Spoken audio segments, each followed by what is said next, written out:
بہت اچھا سوال ان صاحب نے ایک اور بھی دریافت کیا اور انہوں نے پوچھا ہے کہ حکومت کا ٹیکس لگانا عوام پہ اور عوام کو اس ٹیکس کی ادائیگی کرنا یہ کیسا ہے؟ تو گزارش یہ ہے کہ ٹیکس لگانا حکومت کا یہ جائز ہے. اسلامی حکومتیں بھی ٹیکس لگاتی تھیں.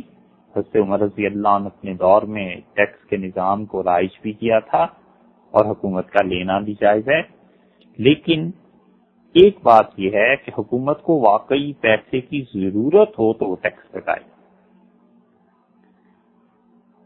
دوسری شرط یہ ہے کہ جتنی ضرورت ہے بس اتنا ہی ٹیکس لگایا جائے.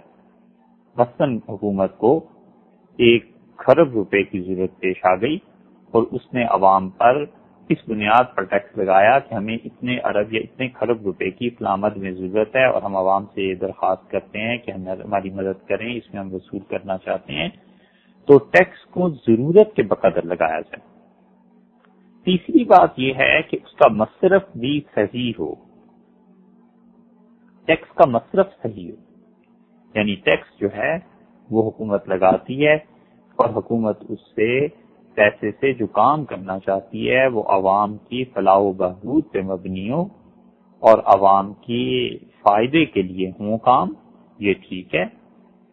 اور اگر وہ کوئی ایسا ٹیکس لگائیں جس میں عوام کا کوئی نفع نہیں ہے بلکہ کچھ خاص لوگوں کا پیٹ بھرنا ہے تو پھر عوام سے یہ پیسہ جو ظلم سے لیا جائے گا یہ جائز نہیں ہوگا. تو اگر یہ تینوں شرائط پائی جائیں کہ ضرورت بھی ہو حکومت کو اور ٹیکس ضرورت کے مطابق لگایا جائے اور پھر اس کا استعمال بھی درست ہو تو یہ تو جائز ہوا. اور اگر تینوں شرائط میں سے ایک شرط بھی کم ہو گئی تو ٹیکس کا لگانا ظلم ہے. عوام کو اس سے بچنے کی کوشش کرنی چاہیے. حتیٰ کہ اگر رشوت دے کر اس ٹیکس سے بچا جا سکتا ہے تو رشوت دے دینی چاہیے، ٹیکس نہیں دینا چاہیے.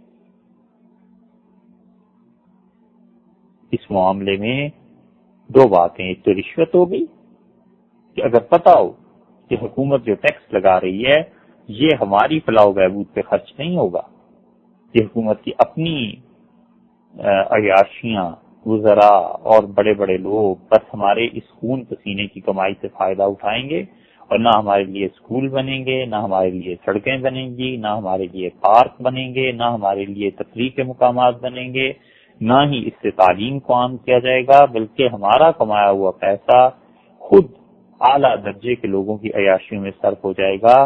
تو اس ٹیکس کو ادا نہیں کرنا چاہیے. یہ ظلم کا ٹیکس ہے اور اس سے بچنے کے لیے 2 صورتیں ہیں. ایک صورت تو یہ ہے کہ رشوت دے دی جائے مگر یہ ٹیکس نہ دے، اور دوسری بات یہ ہے کہ صاف اور صریح جھوٹ بول کر اس حکومت کے ظلم سے نجات حاصل کرنا یہ درست نہیں ہے. جھوٹ پھر بھی نہیں بولنا چاہیے. جھوٹ بہت شدید چیز اور حرام ہے.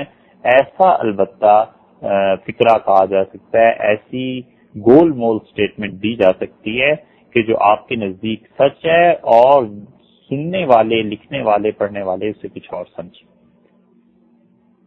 اسی لیے ابو بکر جساس رازی رحمۃ اللہ علیہ خود اپنی 4تھی 3ری صدی میں جو حکومتیں بہت اچھی تھیں اس کے ٹیکس اور ظلم کے نظام سے وہ نالاں تھے، اور انہوں نے ٹیکس وصول کرنے والوں پر اور جو لوگ ایسے ٹیکس عوام سے لیتے ہیں ان سارے محکموں پر جو فتوے دیے ہیں.